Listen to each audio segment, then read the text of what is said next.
Greetings in the best of salutations for me. There will be prayer, power, peace, patience, and prosperity. Say welcome on behalf of UB Blake National Jazz Institute Culture Center and Common Humanity Mission Incorporated to the event I like to call Gathering, marching forward in the midst of a pandemic, breaking barriers toward healing. And when I think of healing, I think of accountability. We have with us Dennis Minister Ausar Winkler, licensed clinician, if I'm getting it right, and a PhD candidate, and also he has a wellness center, Temple of New African Thought Wellness Center. We're going to have a dialogue discussion in exchange when it comes to possibly the mental health in the Black community, as it's called. We want to hear from Brother Dennis as he spearheaded this this understanding and this discussion. And I mean understanding because out of understanding comes consciousness, that he is, and we all are conscious of the fact that he will bring the diagnosis to the emotional, mental, as well as the spiritual stability of the community as a family unit. Brother Dennis Ausar, how are you doing this evening? Peace, greetings. Thanks for having me. Greetings to Brother Paul. Greetings to Brother Kevin. I'm doing, as they used to say in the African village, blacktastic. Blacktastic. Yes, sir. Yes, sir. There was something that was written by Bobby Wright. He says, there is a scientific dictum which states, everything that exists in some amount. And if it exists, it can be measured. One of the best methods that can be used to measure the psychopathic traits of the white race is observing and analyzing their universal overt behaviors and attitude toward Blacks. What's your take on that, brother? Oh man. you come out swinging, huh? No warm up. No warm up. I mean, right for the juggler. What'd you say, Brother Paul? Say right for the juggler. Yes. What is my take on that? I can't promise to have ingested all of that. But you're asking, what is my take on Europeans or people who is identified as white, right. Mm-hmm. White race, right? Having the behaviors and attitude they have toward what is called Black people. Okay, and what about those behaviors? The psychopathic traits. You're dealing with the psychopathic traits. Okay. Yes. What Dr. Bobby Wright is speaking to, I have to be honest. I think that there, as a whole, I can see how one can label a group of people as being psychopathic. Historically, I can see that. I'm not sure if I agree with it though. Yes, sir. I do understand the horror and the tragedy, the trauma, the oppression that white people have caused African people, Black people, and people all across this world. And I would suggest that they probably done it better than anybody. What I mean by that is oppress people. I don't think that's a unique trait, however, to Europeans or white people, or however we want to identify them. I just think that they've done a real good job of doing it. Yes, sir. Yes, sir. I was reading something in this wise. Edward Blyton, and I made mention to it because we want to dispel, the fears in the gossip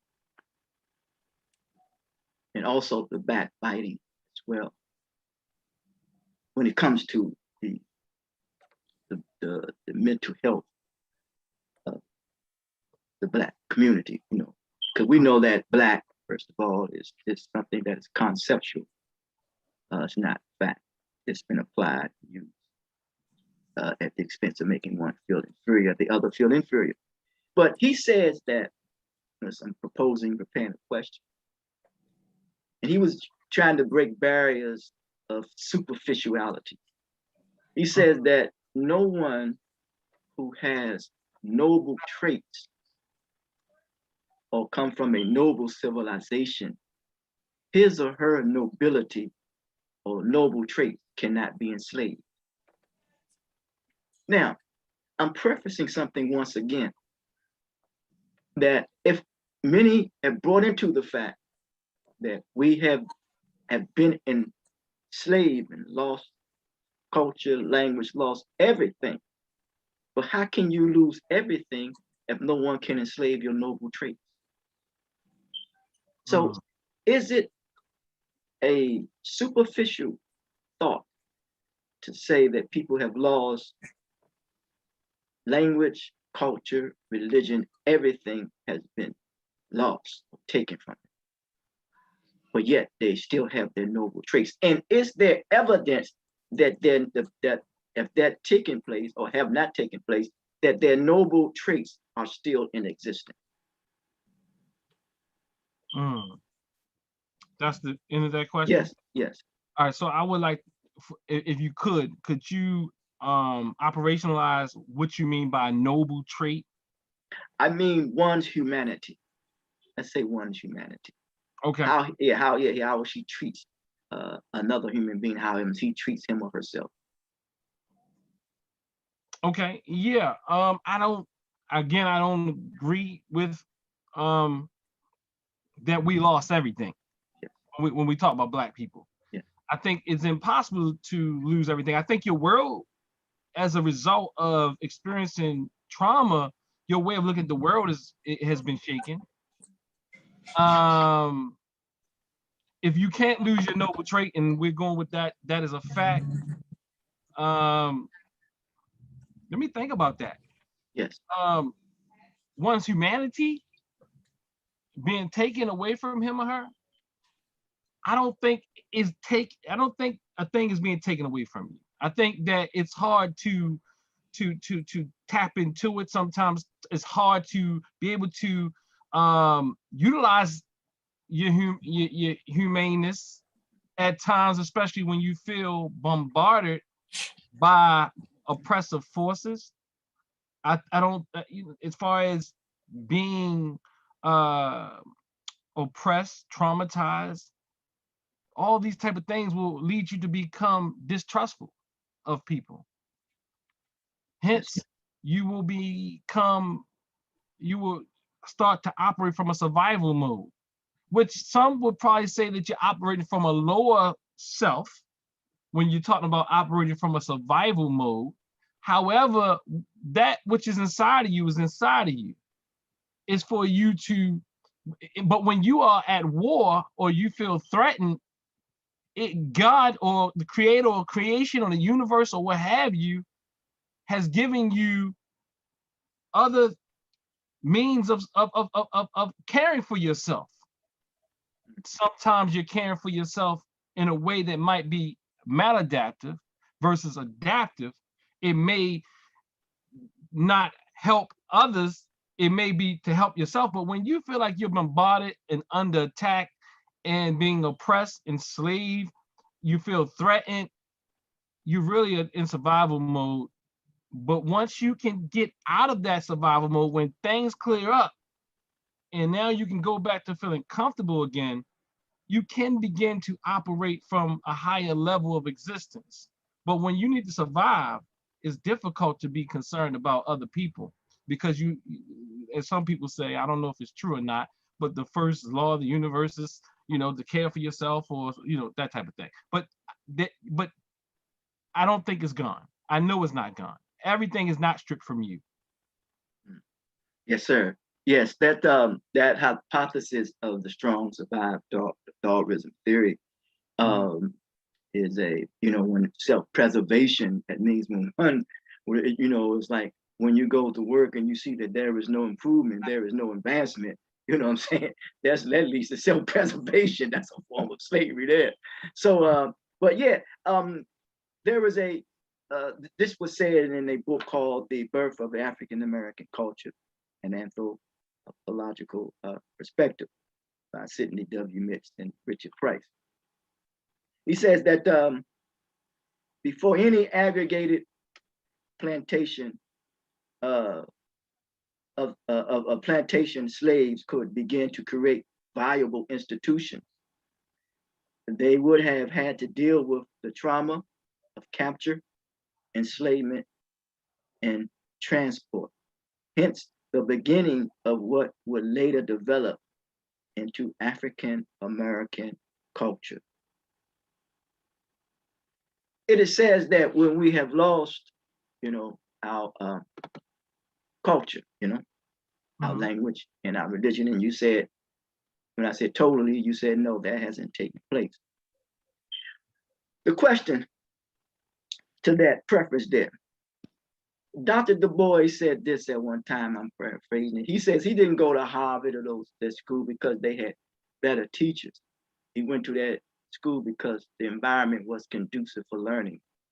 So my question is, how in the best way, and what is the best environment that becomes more conducive for learning when it comes to the mental health of the black community? If the community is not conducive for learning, how can you get the best out from that particular individual or that particular group, if I'm just being broad in my statement, because environment is important for learning. Is that correct?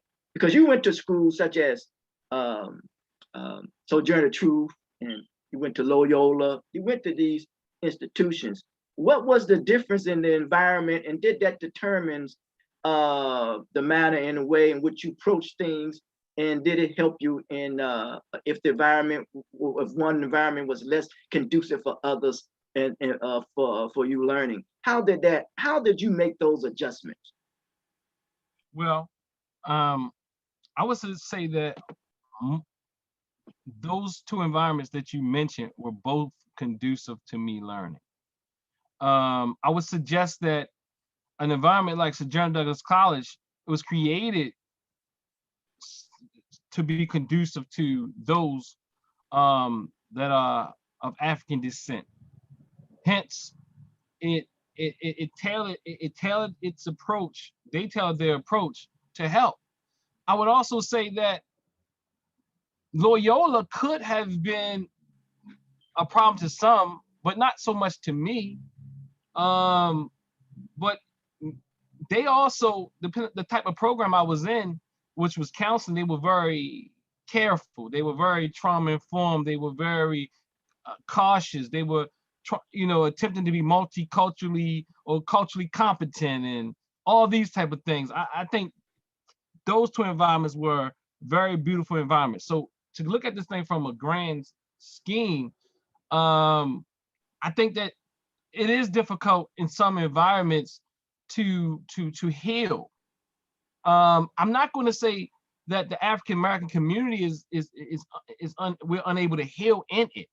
However, I say that there's variations, there's different vibrations, there's different things going on in different aspects of the African American community. However, I would suggest I used to be down on in Baltimore in a different neighborhood, and to some degree, I realized that it was a little bit more difficult to help others heal in that environment because the very thing they were trying to escape was there.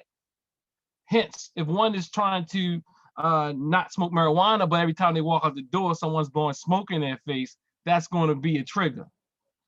If someone has been shot at and now they see people with guns and things of that nature, that's going to serve as a trigger.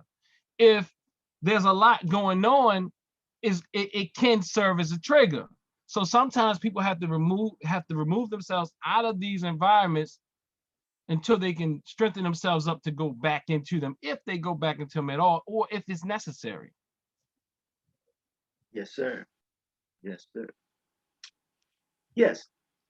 It says in one of the documents that you had sent me from Black Psychology, Saku, Dijir, implications for the further development of Pan-African Black psychology. Mm-hmm. We're going to pull something from there. In terms of beliefs in African deep thought, Nugubane 1979 argued that the African understanding of the person is a protein. Evaluation of being human, or evaluation of the human being, which flowed into the Nile Valley high culture of the ancient Kemites, and subsequently created clusters of similar conceptions of all of Africa.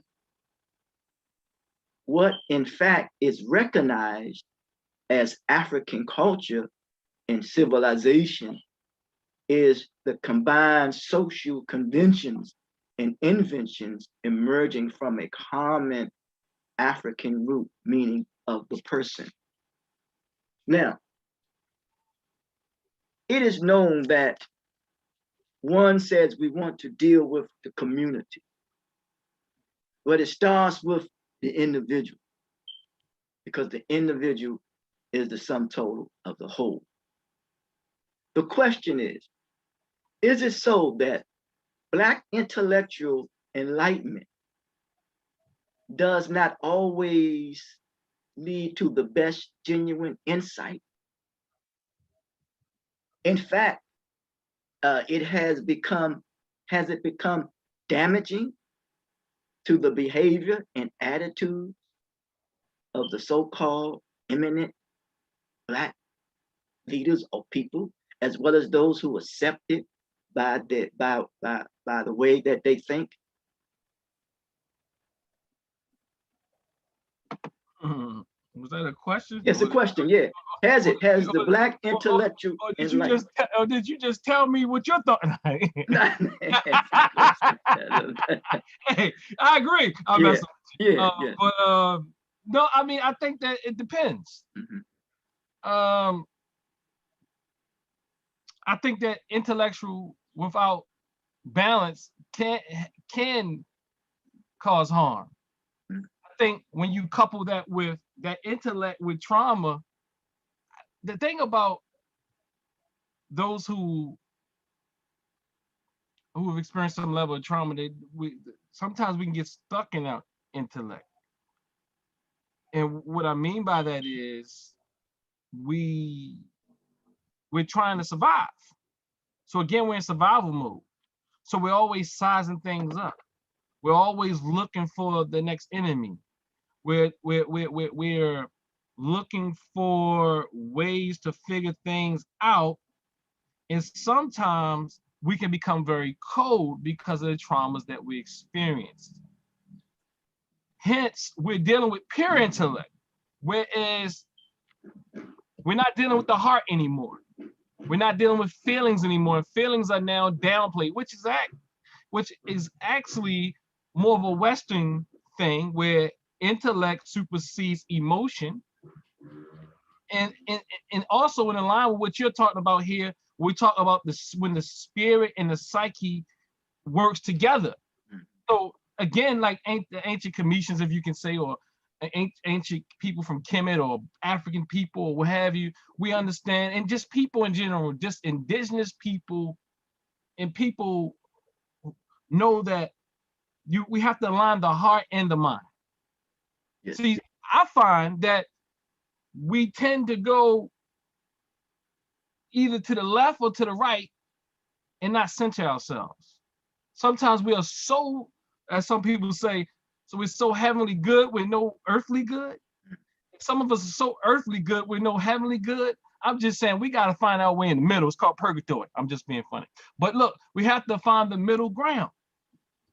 And then even in your scriptures, in your holy books, in your mental health clinician, it's always about that middle. Maya, it's about the balance. And what happens is I find that a lot of us are intellectually heavy and emotionally weak or emotionally light. And the reason why we emotionally light or emotionally weak or we haven't dealt with that heart piece is because it's too much work for us. Dealing with emotions is a very difficult thing. But in order to utilize that intellect to its best ability, we have to align our heart and our mind. We have to align, we have to work, we have to deal with those emotions and understand that every blow, every time somebody says something to me, every time I disagree, it's not the end of the world. But it's difficult for us to deal with that when we feel like everything's a threat. That's when we stuck in the intellect. That's when we stuck in the mind. That's when we're stuck there. There's nothing wrong with intellect, but we have to now balance that brain. As Brother Paul was talking about a few weeks ago, we got to go into that. We have to understand that amygdala, it serves its purpose, but what's happening is that part of your brain is telling you there's a threat, but that's what it's supposed to do. But after trauma, and I'm talking about generational trauma, trauma from slavery, race-based trauma, trauma from whatever, when you've been traumatized, your amygdala to some degree it starts to send you false signals. And then everything that looks like this, or everything that smells like this, or everything that reminds you of this now becomes that or the enemy. Hence, we're not looking at things with beginner's mind, which many Buddhists and mindfulness experts talk about. We're not looking at things as new, we're looking at things as threats. And when we're looking at things as threats, we're not utilizing our higher logic, we're not utilizing empathy, we're not utilizing even our hearts. We're lost in our emotions or cut off by our intellect. Yes, sir. There was something that was written in the book, A History of Knowledge, Charles Van Doren. Hey, Brother Kevin, hold up. Yes. Let me take a breath. You got these questions. These questions more scholarly and scholarly, man. God Yes, dang. yes, I mean, what do you do? You want to tell all the books today, huh? No, well, I'm coming. No, I'm coming through. I'm gonna come through to. All right, I got give me some water up in here. This brother's chopping them. I need a. Okay, thank you. Yes. Now I'm gonna come. Hey, serve as my interpreter, please. Thank you.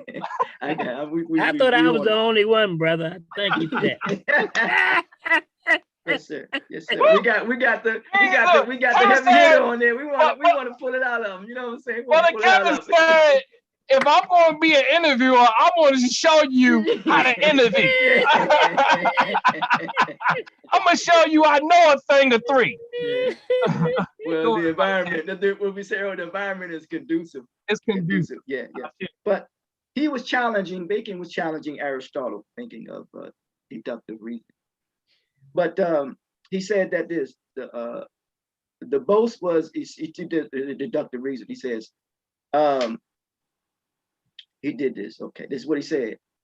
He says he much preferred his own deductive method. This is Bacon going against Aristotle deductive reasoning. Because I believe that we need to learn how to reason from the premise of conversation. Of course, reason with progression and the faculties which has been given to us to be able to reason. Yes. So the distinction is no longer widely held to be useful, but it remains interesting at least. The deductive method, according to Bacon, failed because the seeker after knowledge, we still like the balance you're talking about, the seeker after knowledge deduced from certain intuitive assumptions. We talked about intuitiveness earlier, you and I. Intuitive assumptions, conclusions about the real world that might have been logically correct, but were not true to nature. What's your take on that? That's a hell of a He said it may be logically correct, but not true to nature. Logically correct. Yes. But not true to nature. Yeah. An example, some people say the hummingbird, if we use our logic, shouldn't be able to fly. So logic would say that can't be done. Logic would say that, or intellect would say, if I can't hold it, see it, touch it, it doesn't exist. It doesn't exist. I think logic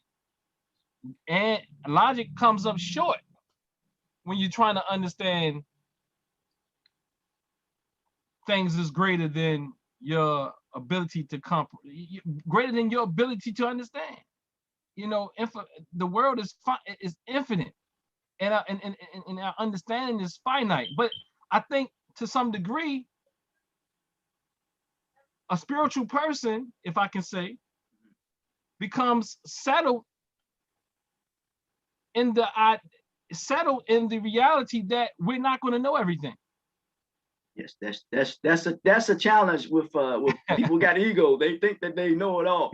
That's the problem with humans. They think that they know it all. Man, this creation existed way before any human came on this planet of existence. If I think that's the case, surely that's a challenge, because it must the emotion and the logic must emerge, must become one, because we're still dealing with that centering, that balance. That's why I'm posing these presenting this, because we all must go through a refining process to get the draws off the goal, to bring the logic and the emotion together, and we must have that balance. Now, because I realize that a person can be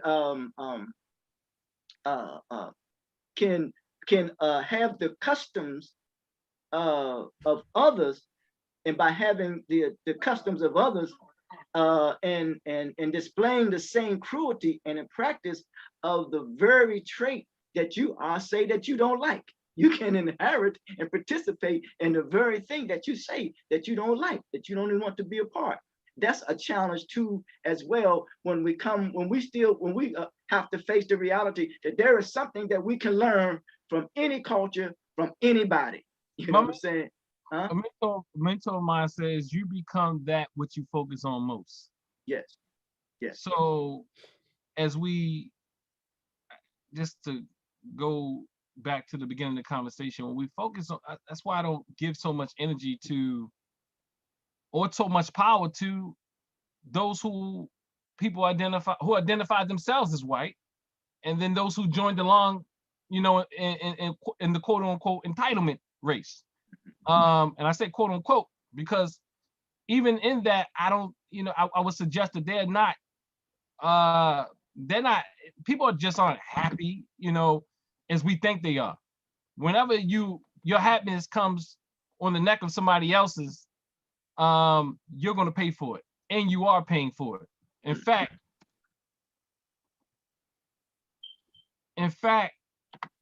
the very fact that you can put your foot on somebody else's neck when you don't have to is indicative that you're struggling.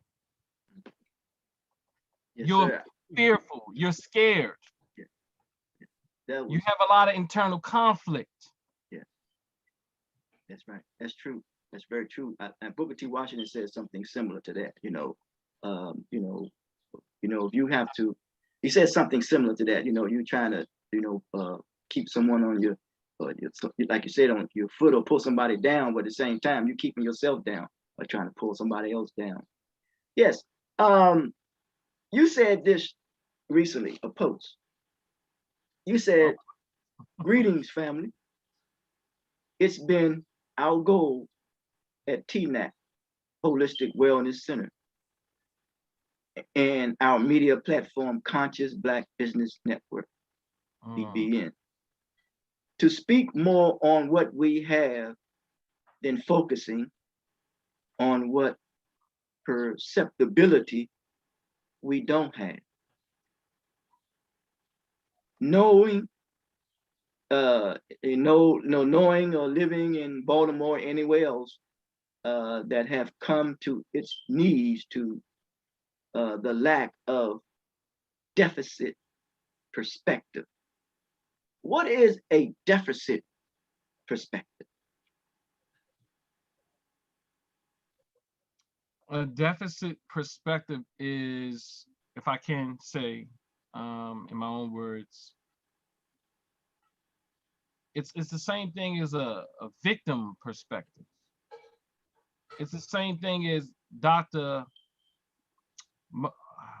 What's his name, brother Sankofa? Help me out. Dr. up in Philly. Asante. Dr. Malefi Asante speaks about, thank you, brother, when he says an oppressed mindset. And I'm going to suggest that, so what is that? Deficit means I focus on what is wrong. I focus on what I don't have. I focus on what others have done to me, versus I focus on my failures. I focus on what's not going right, rather than a strength-based perspective, which acknowledges that there are deficits. However, as Brother Paul broke it down about 3 weeks ago, he said, we have victories every day. However, we don't, the one with a deficit mindset can't acknowledge the victories. In fact, can't even acknowledge their own strengths many times. If you talk to people, I'm a clinician, so many times people come in and I'll ask them, what are your strengths? And they'll say, I don't know. But when I ask them, what are your growing edges? I call them growing edges. That's still trying to put a strength base on, instead of saying your weaknesses or your deficits or your limitations. You say, so what are your growing edges? And then they say, oh, I can't do this. I got an attitude problem. They got a whole litany. They have a litany of things they can talk to. But when you ask them one strength, they get stuck. Yes. So a deficit mindset is that which focuses on what's not going right, the negative. Good stuff. Yes, thank you. And as we said earlier, you will get more of what you focus on. The mind is tricky, because the reason why you're really focusing on it is that you think somehow that's going to help you gain, but it doesn't. Because how can you focus on what you don't have and feel good about yourself? How can you focus on what people have done to you and don't not feel weak? I mean, it's a reality, people have done things, but if you can realize how you are a survivor, a thriver, a victor versus a victim, then you can get some things done. Sir, make that transition from victim to victorious. I believe William Murray did a presentation called the Developing the Right Mindset for Success. Now, we're going to open everything up right now, and we're going to talk about some common types, because we're still talking about the Black, the mental health of the Black community. And we concluded that Black is just it's conceptual, it's not anything factual. But we want to deal with some common types, and then we're gonna see what do we have any solutions for it. Now, I'm no psychologist. Let's put that out there. But we want, and I'm gonna give a definition, and then we want to talk about it. One, and which one affects us? My question: which one what we think that affects us the most? Let's say us, maybe as individuals, and maybe possibly collective. I just say maybe. Anxiety disorder, a group of mental illnesses that cause constant fear and worry, characterized by sudden feeling of worry, fear, and restlessness. Does that affect any one of us, or does that affect people? Just throwing it out there. I mean, what's your take? This is for everyone. It's from everyone, yeah. It's from everyone. Took the everything on everyone else now. Common types. What affects us the most? I would say here, I'm gonna go first. Constant fear and worry. It's like one, I could concern myself about maybe my next meal. I concern myself about in my environment if something could occur or happen to me. You know, I think about making my transition. I think about that. Do I fear it? Not necessarily so, but do I worry? Sometimes I do. Mm-hmm. Anyone else want to elaborate when it comes to anxiety disorder? Well, this is Brother Paul. I have done a couple of pieces on anxiety and stress from a spiritual lens. And what I would suggest is that the root of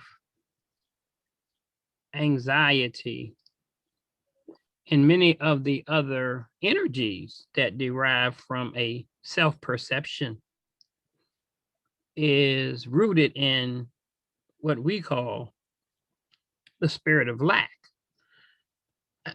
What it appears to me, and what I'll show many years of observation of people, and very specifically our people, that we all have in us a tremendous resourcefulness that we have not been taught.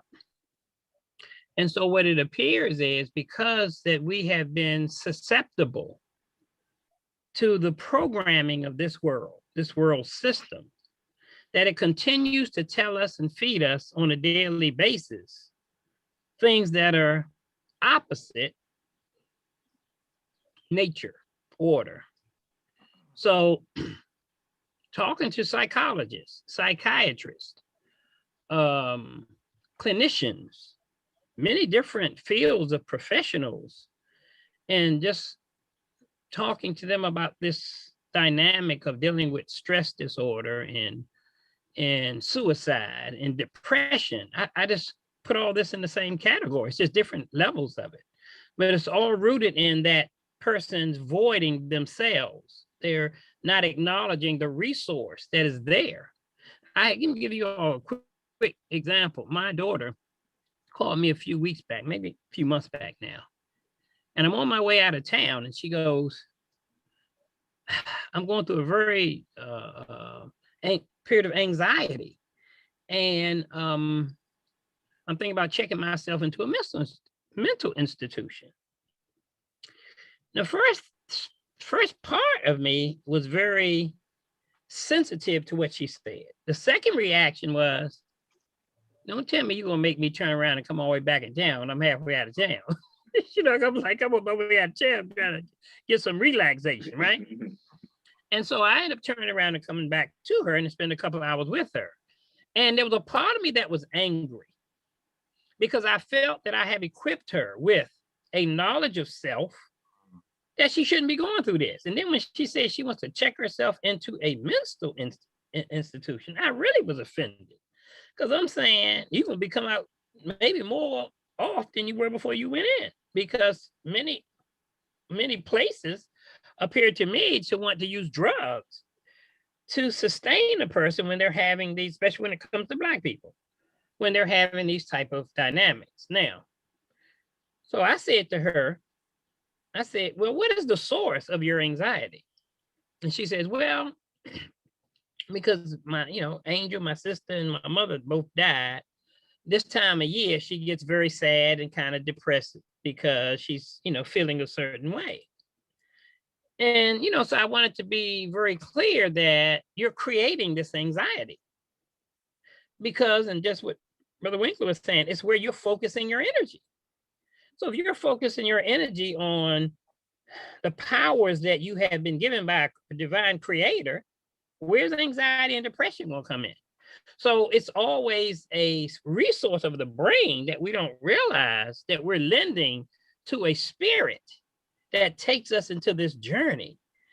And so I'm like, put on this, listen to this. And every time you're feeling this way now, put this on. And I gave her the Eckhart Tolle piece, The Power of Now, because I wanted her to realize that when you go into your being, B-E-I-N-G, none of that exists. Anxiety, depression, none of that stuff exists in your being.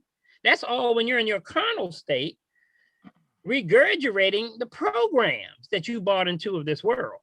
So for me, it's like, we just need to be clear who we are in terms of knowledge of self, who we are in terms of access to the resources that are in us, who we are in terms of our spirituality, our higher self, and who we are in terms of a divine creator who created us. And so I think that so many of these things like stress disorder and all of that are a result of us either, one, not knowing the knowledge of self, two, ignoring resources that are there that we tend to go here and use this as opposed to use these resources over here. So for me as a student, what I have done for many students, I have broadened their base of options and choices so that when you're going through something, instead of having these limited by the carnal mind, check out these 400 over here in the spiritual order. Choose any of them. They all work. Yes, sir. They broaden their options. Yes. Yes, and that broaden their perspective as well. Absolutely. Because there are other alternatives. The Yeah. challenges of processing that. Mhm. Processing that. That's right. Is there a mechanism? I'm talking to you and anyone else. Is there a model that we can process alternatives other than being aggressively violent and act out in a manner, in a way that will cause more harm rather than good? Is there any models? Is there a methodology? I'm quite sure there's people who developed them. I haven't really developed anything specifically like that, but in some of the writings, there's formulas, I would say there. I would probably have to take like a formula and then from that kind of, derive at. See, again, as a student of numerology, based on this question you're bringing up, what I connect things to when I'm looking at the individual person who may be going through it is their energy resource. I've created a product called CEI, Character, Environment, and Intentions. So the character is the numerology side. The energy is the environment that shapes us in the energy, how we're shaped and molded. And so when you're saying like the violence, there's, to me, is a certain energy that becomes more prone to violence than other energies. Then there's an environment that definitely creates a certain violence compared to other environments. And then the eyes for intention, what is driving it? So character, the environment, and then what is our motive, the driving force. So to me, that is like a profile. So to look at as a whole, we see white supremacy, racism, there's a whole bunch of things that we can contribute to that. As individually looking at it, I would be CEI and a person profiling them to look at what is in their environment, what is the character, and what is their intent. which would help me tremendously really zero in on what the possibilities are. Yes, sir. Yes, sir. I know that once you change your attitude, that's major. That's major. Yes, That's absolutely. attitude. Any other expressions? Yes. Peace, everyone. I was I was gonna get to the first question you asked, Brother Kevin, or Reverend Mwalimu Kevin. Then I know you transitioned to your follow-up question, but I was just gonna say that I know in the book that Minister Ausar has put me and others at TNAT onto, and we've studied from it. My Grandmother's Hands by Reverend Menikim. He has a concept or an idea of trauma ghosting. And, simply put, it's when you are anticipating some kind of event, some type of situation, some type of occurrence. And I think about that when you talk about anxiety disorder, so to speak, and people are all over the spectrum about as to where their level of anxiety is. And it's one of those things where, you look at the media outlets, you look at the news, you look at many of the ways that people are taking in information. I mean, the pandemic, I mean, the cicadas are coming. I mean, I have a job. I went and picked up my daughter Zuri from my parents' house today, and I'm halfway home. And I got a call, just like you, Brother Paul. My mother called me and said, "Hey, when last time you put gas in your car?" I'm like, "I don't know. Why, Mom?" "Well, the Russians then came, but then uprooted the pipes and took the oil. People can't get gas." I'm like, okay, here we go with something else to be afraid of.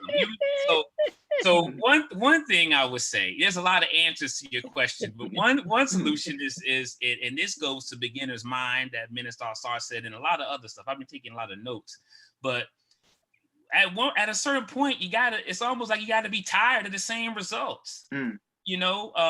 Powerful. I know, as it's been said, it is the way that you're going about things working for you, right? Is it serving you? And I'm at, to that, when I got that call, I said to my mother, I'm like, all right, I'm not even going to channel my energy. I'll deal with it. I'll deal across that bridge when I get to it. But I think there's a number of different models and different things to consider, whether it's community-based work, or whether it's, therapy, CBT, what you can get from quality, intimate relationships, even some things you could institute on an individual self-care standpoint. But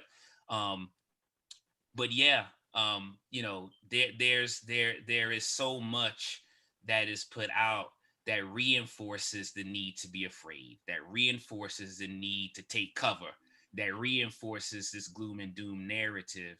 And I've come to find that even those who may consider themselves equipped to be able to withstand the continuous wave of pessimistic deficit information and programming and things that are put out, they may still lack confidence to overcome, or they still may need further building up, or there's still levels and notches to get to in order to be able to do what's necessary to pull through and overcome. But I know that many people are more resilient than they believe.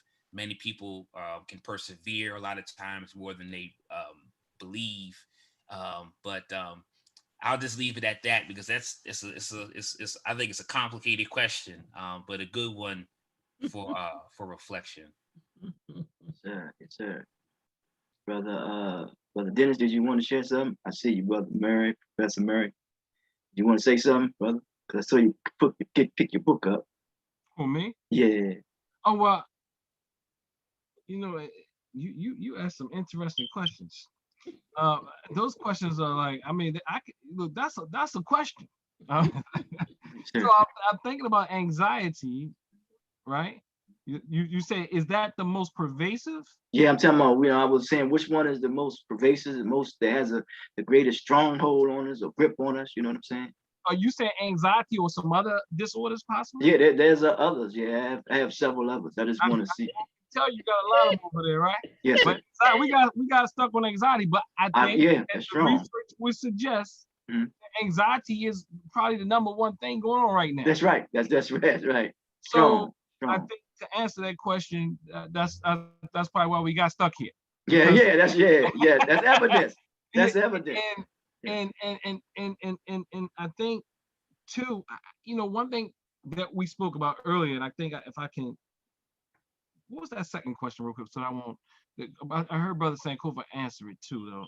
It was this thing about anxiety, and then the other question was The other one, if I may, Reverend Mwalimu Kevin, it was more so like models to overcome, is that correct? Yeah, yes, that was it. That was so it. there are models. Okay, thank y'all. So anxiety is very pervasive. It's probably the number one thing out right now. It's going hot in the streets. It's for sale. It's probably the number one selling product. In fact, products sell because of anxiety. Everything's the news sells because of anxiety. I'm not saying anxiety is not bad. I want to be straight up. Anxiety in and of itself is not a bad thing, because anxiety tells us we need to do something. There's a possible threat there, right? Now the problem is when it becomes what they call clinically significant, and that's when it messes with your ability to function in a healthy manner. And many of us, I would suggest, succumb to our anxieties, and all of us do at some point. But one of the things I do want to be clear on is that I think that sometimes as Black, African, whatever, how we want to identify as people, we tend to either block out. We got numerous ways of blocking out and acting like things don't exist. And we have to deal with both that spiritual realm and, if we call it carnal or what have you, we have to deal with all of it, because all of it's real. I mean, if you say it's not, I mean, we can have a conversation about that. That's another conversation. Yeah, but what was physically happening is happening, and we have to deal with that. And a lot of us use spiritual bypassing techniques to cope in this world. So what am I saying? I'm saying I throw my hands up, praise the Lord. Or my spiritual whatever. This is gonna, that works until it doesn't work, because reality comes in and tells you have to find some other way. That's good. It works sometimes, but we have to deal with it. And if we don't deal with it, it's going to chase us. Anxiety chases us. Depression chases us. Trauma chases us. These things chase us. Brother Kevin, can I say thank you for such a wonderful show? A panel discussion. Oh, yes. Praise it. Thank you. Thank you. So this whole idea of anxiety, if I can just read this real quick. Yes, sir. And we talked about, you used the word anxiety disorder. So that's something different. So anxiety disorder is when we talk about is clinically significant, where a person is not adapting. A person is not adapting in the most healthiest manner. So let's read this. Oh, this is out of the Western book, y'all. All right, the DSM-5. I'm just going to read a little bit of this. Anxiety disorders include disorders that share features of excessive fear and anxiety and related behavioral disturbances. It says fear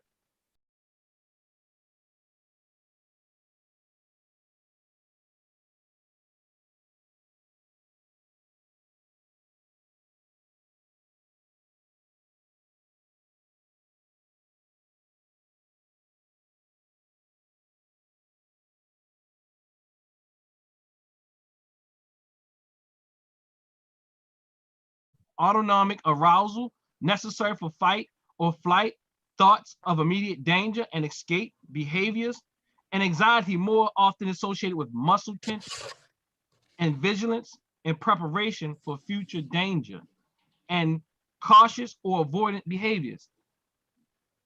Again, one of my mentors, Dr. Henry Gregory, said one of the most overutilized things we use ways to cope in society is avoidance. And we avoid a lot of things. And I had a conversation with him today. And it's all Black men on this call. And I'm going to just be honest. A lot of us Black men, we avoid that which presents threat or conflict. We'll just act like it don't exist. It's kind of like some of the clients I work with. When they're about to lose, when a man or the woman, when they start getting those notices about their house going to foreclosure, they shut their eyes. They don't open the mail. They don't look at it. They push it aside as if it's going to go away. It's not going to go away unless you deal with it. And when you deal with things, you realize it doesn't have as much power as you thought it did. When you deal with things, you start to become more better at dealing with things. You become more flexible, less rigid, less afraid, and you become more powerful. You're better able to manage your emotions. The reality is we have to better manage our emotions. The reason why these things keep chasing us is because we keep overlooking what's really happening. I'm talking about in the Black community specifically, because this is about the Black community today. We overlook what's really happening, and we keep utilizing the same recipe book. We have to deal with both the spiritual and the physical. Even in African traditions, they say that the spiritual is nothing without the physical, because the physical is the manifestation of what you have with spiritually, of the spiritual. So many times you begin to see what's going on the outside, what's happening inside.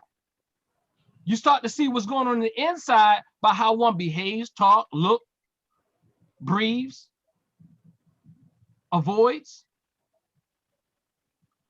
aggresses, whatever. So we don't have to do nothing. Let me clarify that. But it's important that we approach it in balance. And that's where I see where we fail.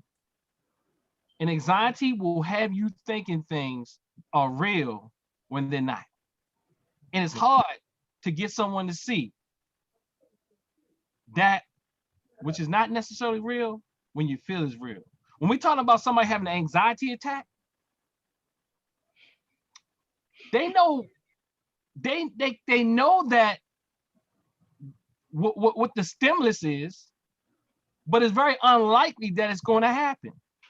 And the news itself, especially in this time of COVID, abuses our minds. Brother William Murray said he's a mindologist. Yes. So he understands that if we get stuck in this media state, it will have us anxious. It will have us reacting instead of responding. So we have to take back our minds. In order to take back our minds, we have to deal with our emotions. Well, Yes. I've been listening, y'all, and this is a very interesting conversation, and I'm thoroughly enjoying it. But I just got back in town today. I've been gone for 2 weeks, traveling, speaking, teaching. And the largest thing, what hurts us more than anything is the word fear and doubt, which is fear in the same mode and understanding. But see, once you defeat fear and realize that fear controls almost everything about you. Because if you fear it, it's going to give you doubt. It's going to make you struggle. It's going to keep you from understanding. The major thing that we don't do among ourselves and with our people in our education is the fact that we don't know. You don't know. When you're afraid, which is fear, and I tell you, fear is a liar. Fear is a liar. And fear at all times will keep you from doing that which is always possible. And if you doubt your abilities because of your knowledge of, see, that's what I'm finding out is the biggest problem. And when I was traveling these 2 weeks and I was in all these speaking engagements that I attended and I participated in, and these panels I was on, until we as a people realize and learn and teach each one of us and speak it, don't give a damn who's listening, what race or nationality is listening, until we learn that the system that we are in is working just like they planned it. Until we as a people learn, look at, realize, and discuss, and know the greatness of your mind. And there is nothing more powerful than your mind. But we don't understand and believe that. I teach a lot from spirit. And I know that the strongest thing about you is your sixth sense, which is really your spiritual existence. And your sixth sense is more powerful than the other five combined.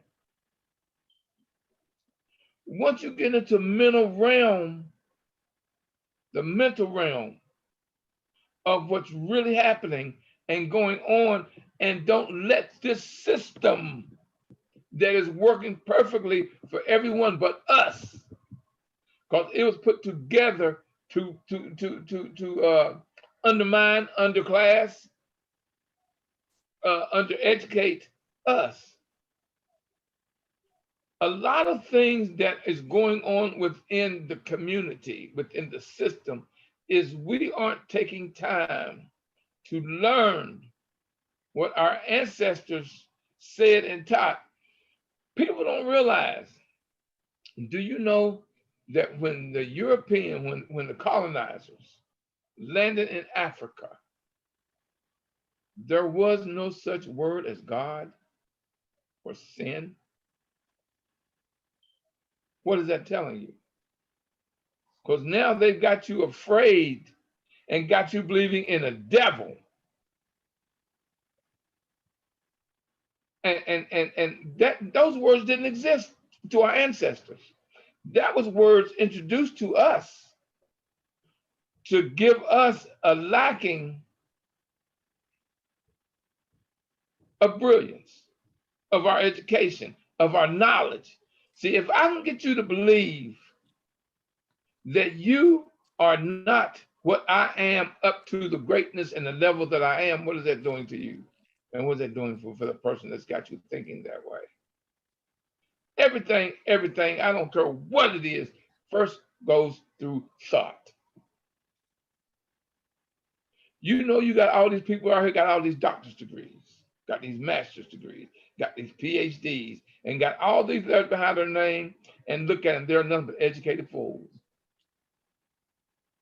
Until we as a people wake up and realize that we cannot survive, and that is a true word, survive, in the system and the education that is put before us. Until we start reading, studying, and learning and teaching our children the true education of our brilliance as a people. We didn't come here as slaves. We did not. There are ailments they have today that did not exist. Do you know that most of the third world countries don't have high blood pressure, don't have kidney problems, don't have all diabetes? Why is that? Because we have gotten away from our natural DNA. Once you go and get into your mental mind, once you get into your diet of a DNA, what is for you, we're going to struggle. We weren't meant to eat what the Europeans eat. Our bodies and our generations and our decades and our centuries and our millenniums of us doing God's nature. Like I told you, word God didn't exist until before. There was no God, no sin, no devil. And you look at the ailments and the sickness we go through, and it's all meant, and it starts in the mental. Why is it at my age, and I'm older than every one of you by quite a few years, I'm 70.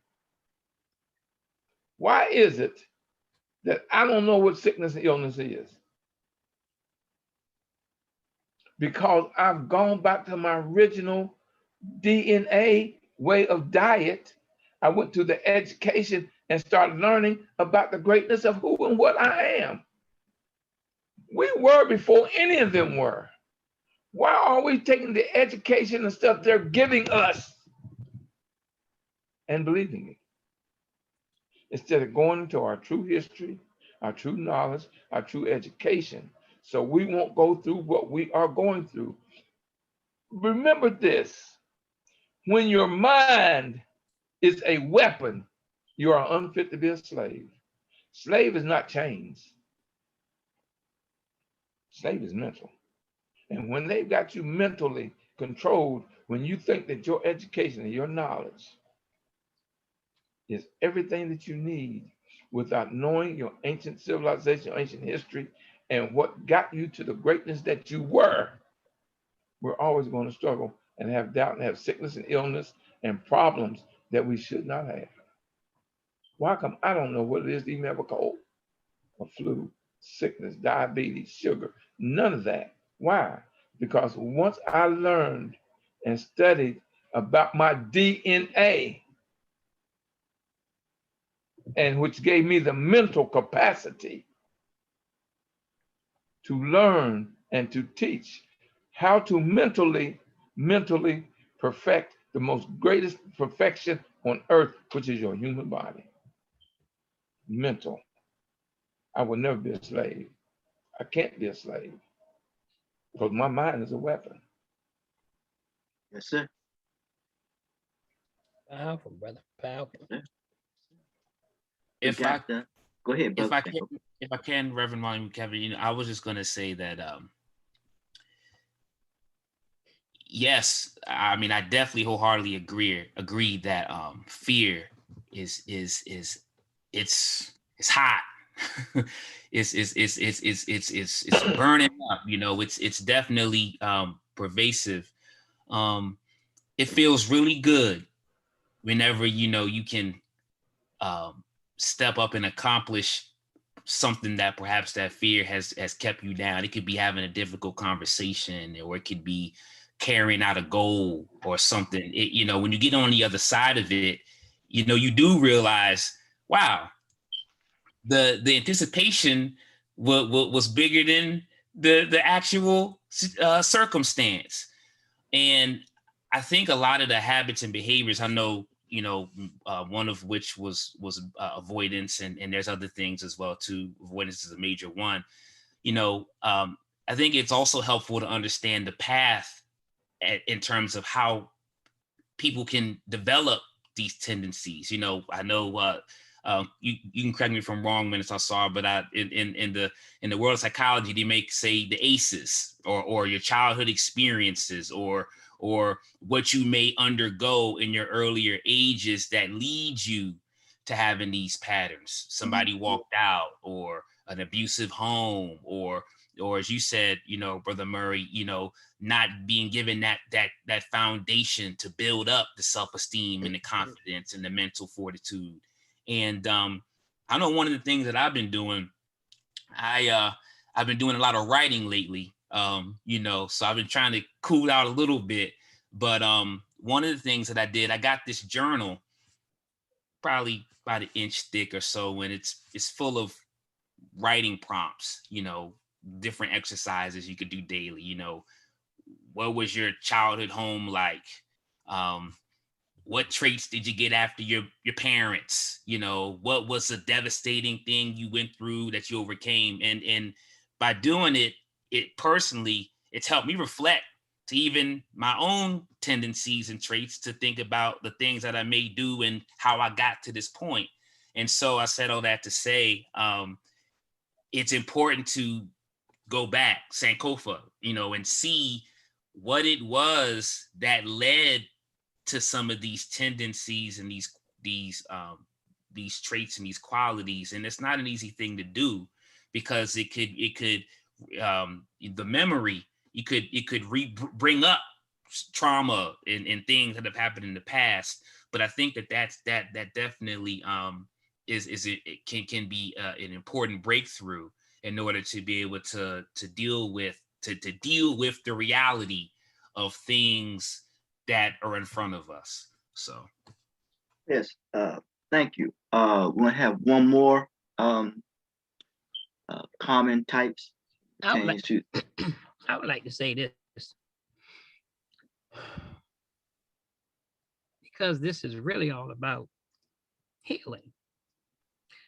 And just the 5 of us here, 6 of us, the brother here, I guess is his also, and the 6 of us here, there's a healing going on among each other. As I tell people all the time, as I present information to people, it's therapy for me. Each and every one of us. See, first, let me qualify this. We're so much more than we really acknowledging who we are, in terms of, I'm just in this body right here. I'm so much beyond this. I can travel energy. I can leave this body and travel back through planets, the country, and come back. The stuff that I've experienced, I can't even begin to tell people. I don't share stuff with people because people have to want to know. The power of healing, when I think about the conversation we're having, it is so therapeutic that if we're being true and real to ourselves, if we had 1 million other young brothers in front of this and listening, it would transcend them to levels, even if they were fighting it. That's how therapeutic this dialogue has been for us. We are such a people of, as brother said, DNA, the molecular structure, the molecules, the atoms. I was in school, I ain't know nothing about science, okay? I ain't even want to know that way they taught it to me. I was not even interested. I learned all this after school because of my journey. And it's like the therapy of just communicating sincerely and honestly within yourself. It does such an awakening to the psyche. To listen to brothers talk from the heart, the purity of their experience. You know, when we look at our society as a whole, most people are not saying anything. And I think that's the real challenge. That when you start being honest with yourself, a healing takes place immediately. Because see, for me, it's like one of the things I notice not being talked about when we talk about spirituality is that spiritual essence. I think I did share this last time I was speaking, that matter, the universe is made up of 3 things: matter, energy, and elements. The only thing that brings anything to human life form or life form period is energy, it's spirit. So when we are not identifying the spirits that are operating, it's a disservice to us. It's like we're talking about all the different genres and anxieties and things. It's all spirit. It's like sickness, all spirit. So when we're avoiding spirituality, we're dead, period. Here's what the Holy Quran says. How can you deny me life, that which gave you life? If you deny me, you will surely die. In the first surah chapter.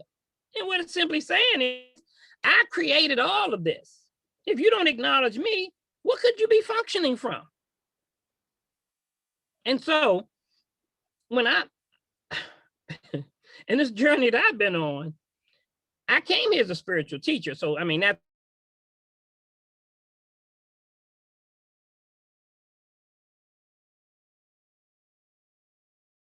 See, they have lost them connection. there. When we Right see a back on.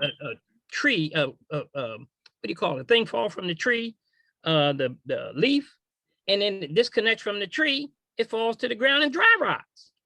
It's lost its source. And so for me, it's the spirit of everything that is the source. And every form of any situation, when we get to the root of it, is spirit there. Because that's the only form, when you talk about those three things that govern the entire planet, energy, matter, and elements.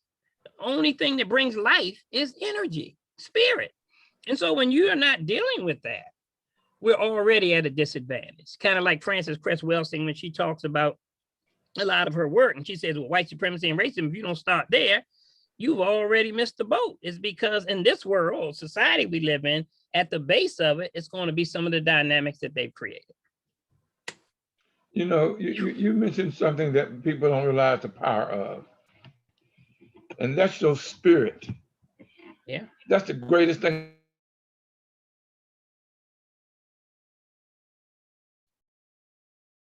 He's broken up too.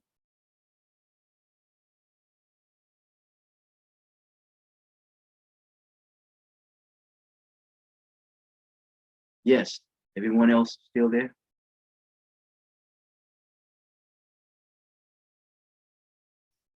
So everyone stop. I just, and I don't like to talk about this, y'all. So y'all got to kind of, I'm not gonna give it to you because a lot of people don't understand it. I met a young lady down at the, and I took my grandkids, my great grandbabies, to the carnival. And I was sitting there, and this lady sat beside me, and I said, "You got something to talk to me about?" She told me, "Excuse me?" I said, "You got something to talk to me about?" She asked me, "Well, who are you?" I said, "I am the spirit in the physical force that your spirit spoke to my spirit and said, you need to talk to me." She didn't understand. See, anytime you walk into a room, you met people, you walk into a room, you say, "Man, it seems like I've been knowing you forever." And the reason that is, every time you enter a room, your spirit has been there before you and spoke to the spirits there. And it guides you to that spiritual person that your spirit has communicated with that has benefit to you or you benefit to them. Yes. Your spirit is always ahead of you. That's true. And the fact that your spirit speaks to you several times a day, but we are so busy ignoring it, is like a foreign language to us. You know, Yeah. But from my observation, most Black people tend to identify with some form of spirituality. In fact, the research would show that they identify with it more than others. Yes. I tend to think that we put a lot of emphasis on spirit, whereas we are, quote unquote, through word of mouth and also data, the most spiritual people on the planet. Yes. That's for sure. You know, No doubt. so I tend to diverge a slight bit when it comes to saying we're not spiritual and that's our problem. I tend to think Black people are led by what they call spirit. I'm prefacing, but I'm not prefacing, but I'm Come on contextual. with it, brother. What can't he think of the word? But what is the word, Sankofa? I'm contextualizing, I'm giving context to what we perceive as spirit. And I'm not, my argument is not who's spirit and what is spirit, what ain't spirit, because that's an argument that will never end. However, I do see that we struggle with the material.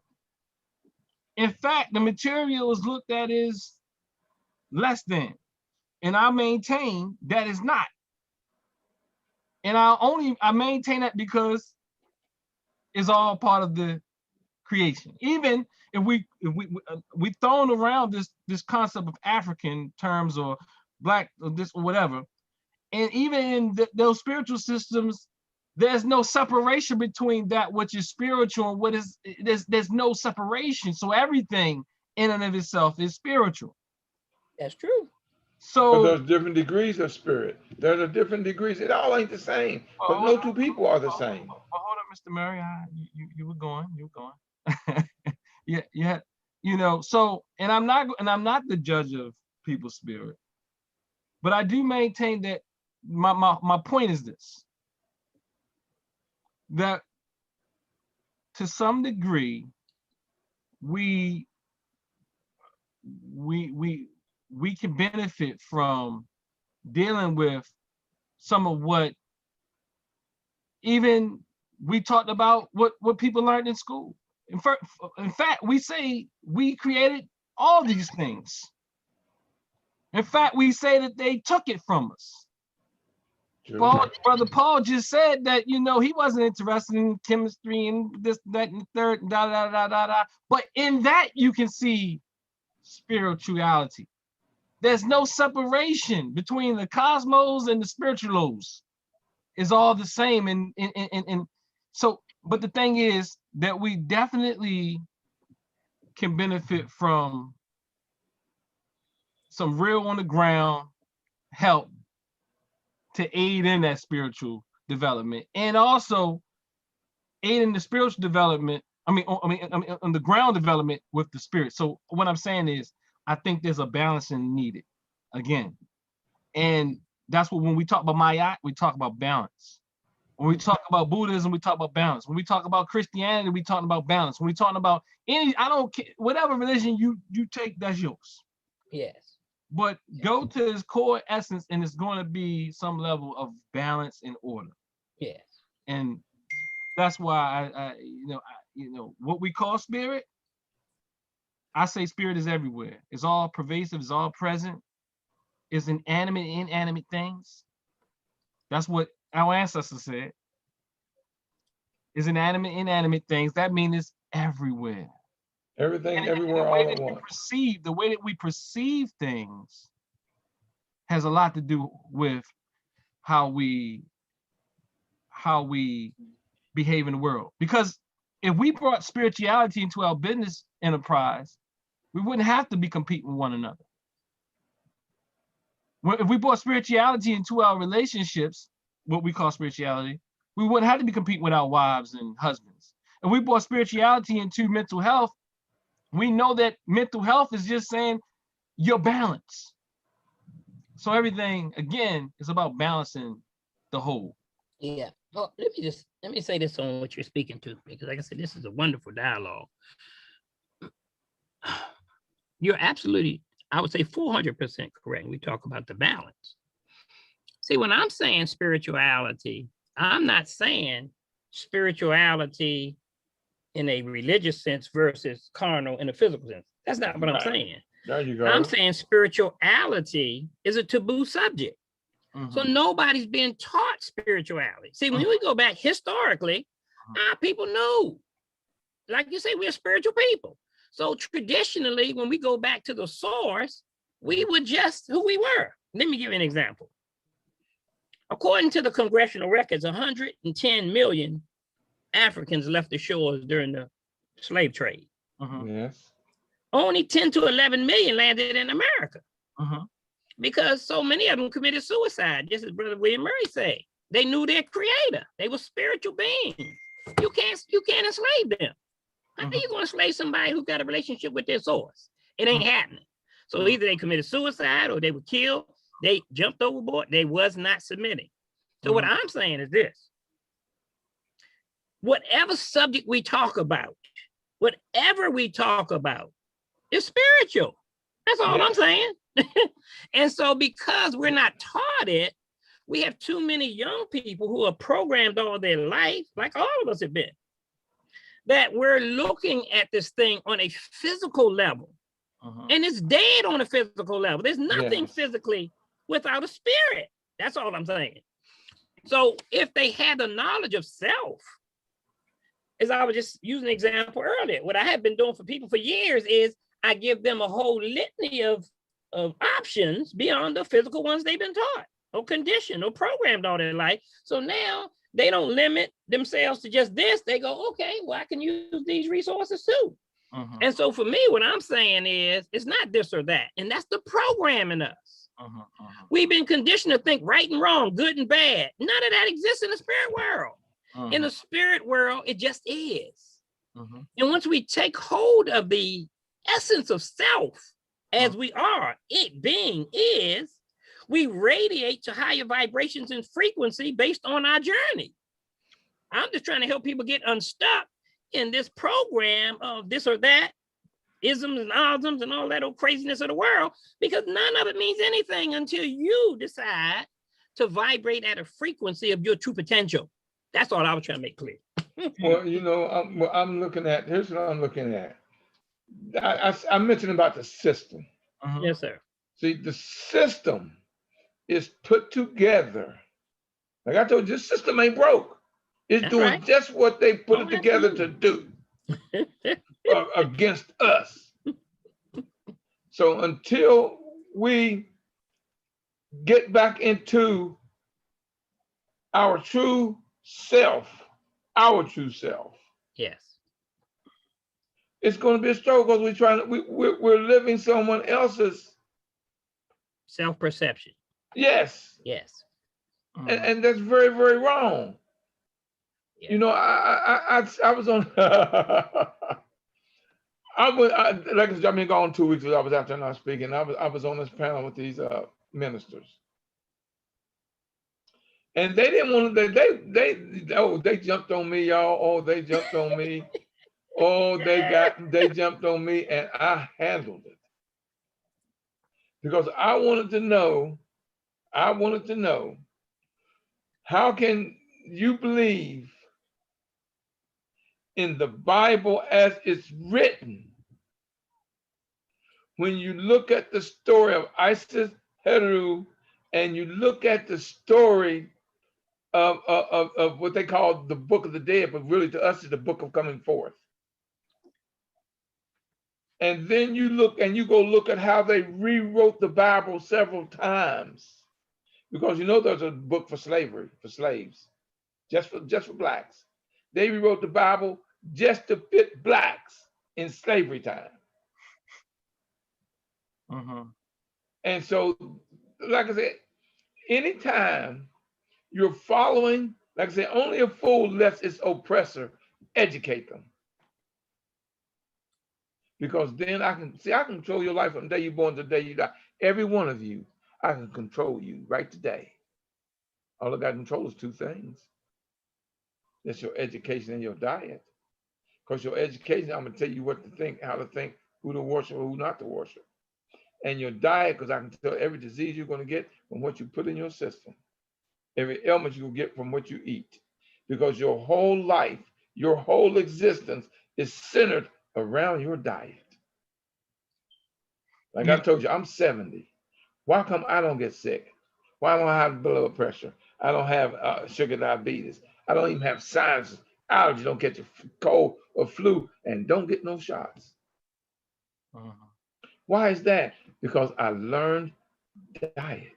I learned about my pineal gland. I learned about my ancestors, how they ate for centuries, for generations, how they ate. Because being from a land of how, see, most people don't realize why your skin is black. They don't know why their nose is wide. They don't know why their eyes are brown, why your lips are thick. When you break it down, explain to them why you are what you are. And it's from your ancestors where you have evolved. Yes, you evolved. Because if the air is thin, then you got to do what? Suck in more air. So what's got to happen? Your nose got to get bigger. Why is your hair nappy? Because you're from a warm climate and it protects you. Why is your eyes brown? Because black reflects, darkness reflects light. That's why your eyes are brown. Why are your lips thick? Because you got to suck in more air because of the heat, the thin of air. You evolved your body, and this thing that's in you that can't be imitated, duplicated, or fabricated is in you, and it's called melanin. They have been trying in the laboratory for centuries. Yes, I said centuries, trying to figure out how the black man is dominant in everything they do. Look and tell us what sports we don't dominate in when we get into it. So now we talking about the physical realm, but it all comes from the fact of you evolving, doing this, your centuries of living in a dark land. Yeah, I get that. So I would say, going back to a little earlier, and we're gonna close it out, Brother Kevin, I think. But I think that I give homage. I give homage to those ancestors who jumped over the ship.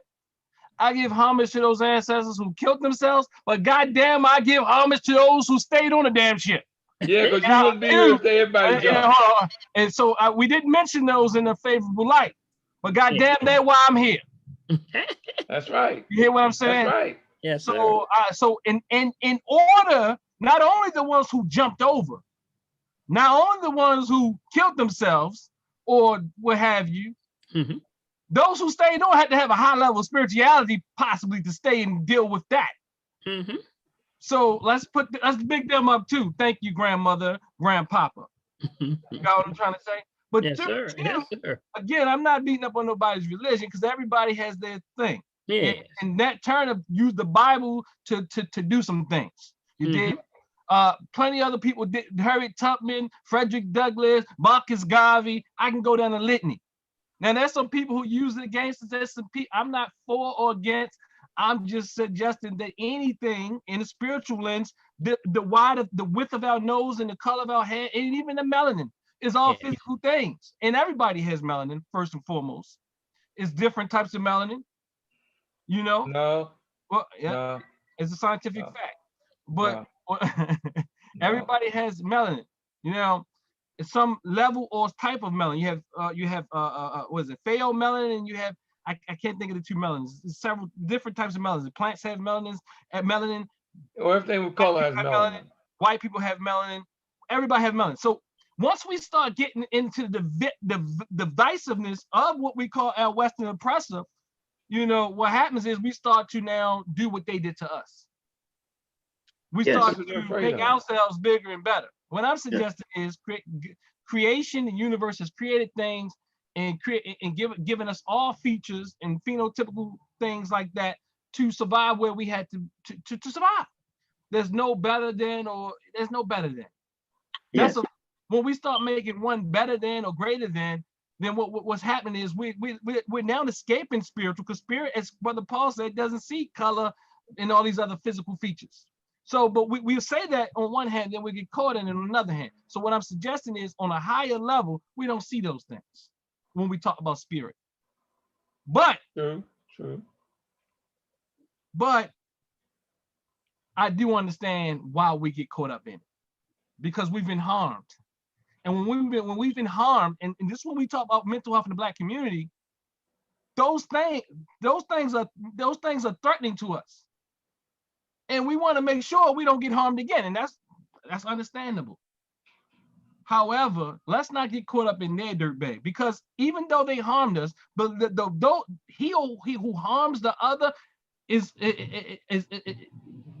he himself also is showing the level of harm and hurt and pain and trauma he's experienced. Because the first person who experienced trauma from the white man was the white man, the white woman. So ain't no free people. There's no people out here that ain't been harmed by him. And ain't no people haven't been out here. In fact, most people harm themselves, including us.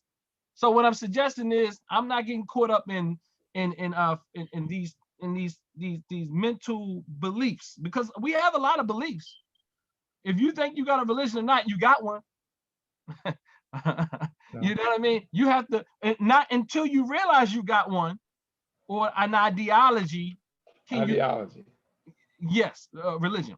So when you, not until you realize one, that you have one, can you utilize it. If you don't realize that you have one or belief system and some falsisms up here, then what happens is it has you rather than you having it.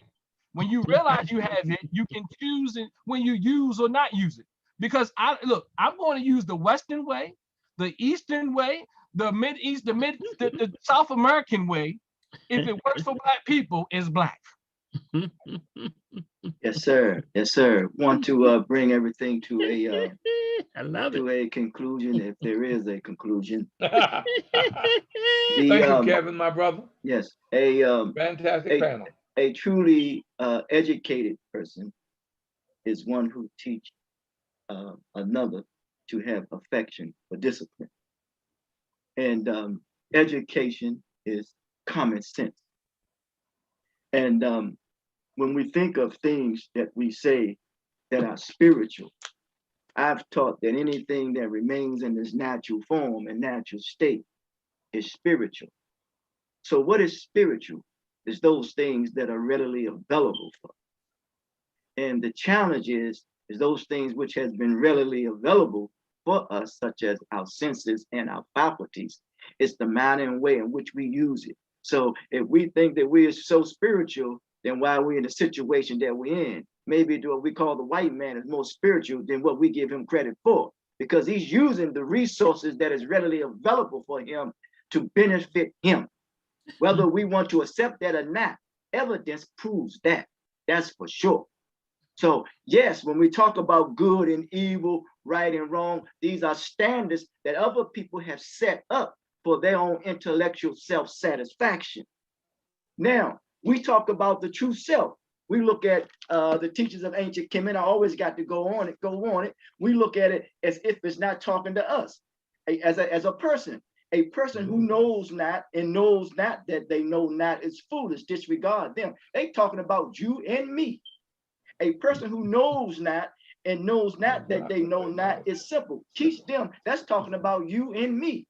Yeah. A person who knows not and believes that they know is dangerous. Avoid them. They talking about you and me. Yeah. A person who knows not and knows not that they know is asleep. Awaken them. That's talking about you and me. A person who knows not and knows that they know is wise. Follow them. That's you and me. All these persons resides in you. Know thyself. To my art be true. That is the balance. That is the balance. And I'm gonna say this in closing. The higher you go, the more you get away from bad air.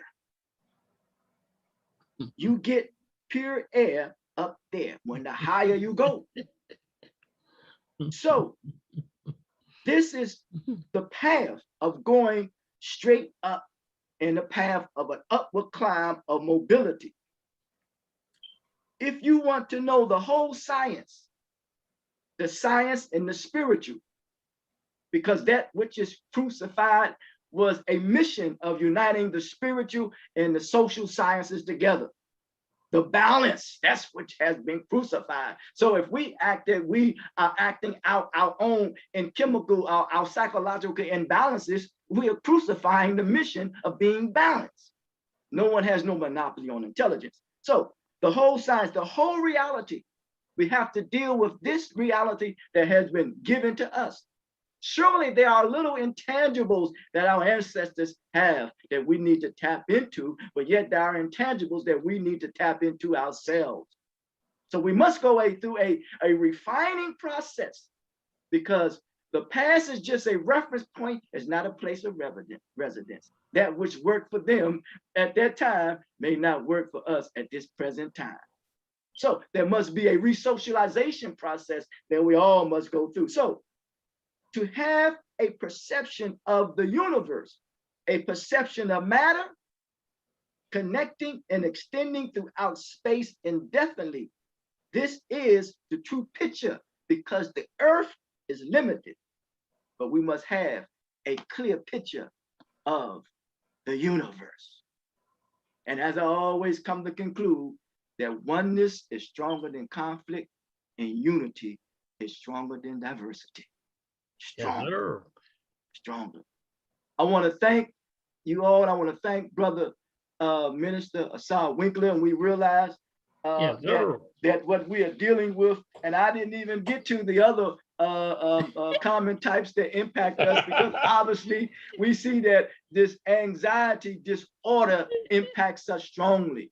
And this anxiety disorder, a group of mental illnesses, you know, it's like we can group things together of this illness that causes constant fear and worry as a threat to one another. Because for me, I've learned there's three fears. There's intellectual fear, there's emotional fear, and there's physical fear. So let us learn that we are not a threat to one another. So if we can greet one another in Patah Hotep or peace or Assalamu alaikum or Shalom, that means that we're no threat to each other. Yes, sir. So next time we may can get together and we may can go over the other types of impacts of this. You might have got a little anxious. That is affecting us, and we see that this really has a strong hold on us, and we must make this change. I got you. We must make this change from victim to being victorious. And remember, if there is a paradise, that means we have everything right here readily available for us, our senses and our faculties, and we must use them properly. And instead of dealing with the paralysis, because you see that something is exploiting our human tendencies, you know what I'm saying? And it's taking us vacillating to the left, vacillating to the right, and vacillating up and vacillating down. And we're spreading this like a cross of death throughout all the universe. And we see the mental state of the people in which the society in which we live. Yes, sir. Can I thank you again? Yes, sir. Go ahead. I want to say thank you, Brother Kevin, for hosting this awesome event. It took a lot of work, a lot of brain power. You know, you're a unique individual, special individual. I thank you for all that you do for our people, for our community, and for each one of us. I'd like to thank the panel for having a little fun today. You know, it's a little fun having a little back and forth and things of that nature. And thanks for providing the platform, Brother Kevin, again. Thank you. I think Brother Sankofa wanted to say something. Then we can close on. I'm right there as well. In terms of my gratitude for your efforts to continue to establish this and put this on as a mechanism and a means to bring about healing. I just also wanted to, before we wrapped it up, acknowledge one of my students, Brian, who joined us this evening. I know that he's been studying mental health, and I knew that Minister Ausar was going to be facilitating the discourse tonight, so I invited him on to tune in to be able to extract some jewels and some knowledge. Oh, what's up, Brian? Okay. What's going on? You got anything you want to share or any thoughts based on what you heard? I love it. Yeah, hello everybody. My name is Brian. Of course, Mr. Nix was nice enough to let me know that this was going on. Personally, I'm a student leader for the Black Student Achievement Program at my school. I work very closely with Mr. Nix, and he's been a very important role model in my life. So I knew I couldn't miss this. And I just want to say, thank you to everybody here. I apologize that I haven't gotten a chance to really interact because I have been taking care of chores. I've been doing things around the house, but I have been actively listening, and I just want to, say thank you. And I really do appreciate, all the new perspectives that I've been able to, learn from you educated folk. And I just really do appreciate it. And, these kind of conversations come at a perfect time where I'm just moving on, to a next stage in my life. I'm going to college in fall. I'm attending University of Pittsburgh, and I'm just, just thinking about all these topics of conversation, such as, anxiety and, fear, and just, not really knowing, being at a point in your life where you just don't really, know what to expect. And, me personally, I've been, dealing with similar feelings because, I am going out of state, and I don't really know, what to expect. And so there's this feeling of anxiety that I've just been, trying to, be comfortable with. And that's what's just been on my mind so far. So I do really appreciate the conversations that have been held today. So thank you. Thank you. Thank you. Yes, sir. Yes, sir. You. Brother Dennis Ausar, he was the key presenter. You have any closing remarks? Oh, I think what is powerful, one of the most powerful things our ancestors said, and it's some principles. Some people say the principles of Mayat. Some people say it has something to do with Tahuti. And it's like 7 virtues, but I think it's nine virtues or 10 or something like that. Quite, but I know the first one to say be able to distinguish what is real and what is unreal is one. It's like the first one. Be able to distinguish between what is real and unreal. And many times we get caught up in what isn't really real. And lots of times that is what even what Brother Mary speaks about when he speaks about this idea of fear, or we speak about this idea of anxiety, as Brother Kevin put out there, being one of the #1 mental health issues that we deal with in America, and now probably worldwide. So when we're caught up in that web of anxiety, many times things seem real, what isn't. And it doesn't mean that there's no danger there, but sometimes threat seems a little bit more dangerous or more pervasive or more extreme or more acute or more chronic, more than what it truly is. And when we can really distinguish what is real from the unreal, we'll be able to maneuver, navigate, and move forward. And one thing we can do is talking to that model piece. There are models. There's Black models. There's Western models. There's models. There's models for models. There's so there's countless models. And one thing you can do if you want to talk about anxiety is try to go to sleep. If you're not getting sleep, you're going to stay anxious. A second thing we can do is take some deep breaths from our diaphragm, and if we and drink some water. Slow down. Be mindful. Meditate. Walk. So these are like 5 things that really can be transforming.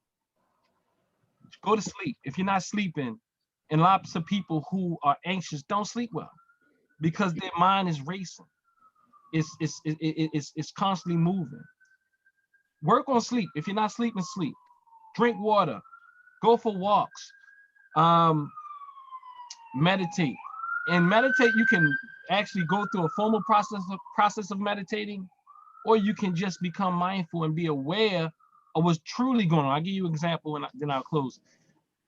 You talked about going to Pittsburgh. I'm actually closing out my PhD at a school up near Pittsburgh, right outside of Pittsburgh, called Waynesburg University. And what happens is when I used to drive up there, they had these rails on that expressway, whatever they have there. And then you have trucks, and then you're like, it's a wall, and then there's a truck. And I'm like, oh my God, I don't want to get stuck in between the trucks. So the whole time I'm driving like this, not breathing, hitting the gas, accelerating. And the reality is, if I don't get a grip and start breathing, it's more likely that something will happen. If I slow down, breathe, slow my mind down, breathe, and drive, and just be present, I'll be more able to maneuver if something did happen. But if I'm letting my anxiety run the show, if something did happen, all I'm going to do is react versus respond. So being mindful, drinking water, going to sleep, taking some deep breaths, these are very life-changing. A lot of us aren't doing it. Take care. Excellent. Yes, sir. Yes, Thank you. marching forward in the midst of a pandemic, breaking barriers while moving toward healing. And the aim toward healing is accountability. Want to thank you all And next week we will have Brother Amir Muhammad, the founder of the Islamic Heritage Cultural Museum. He will be our next speaker at 7 p.m. Until the next time. Thank you, my brother. Thank you. Much praise to you. Thank you. All praise be. Yes, sir. Yes, sir. Yes, sir. Talk to you, young fella, young fella, young fella. Yes, sir. Man, that's what's up, man. See you, Brian. Thanks Yes, for sir. tuning in. Yeah, man. Thank you, Thank everybody. you all. Thank you all. Thank you all. Peace out. Talk to you. Peace. Yes, sir.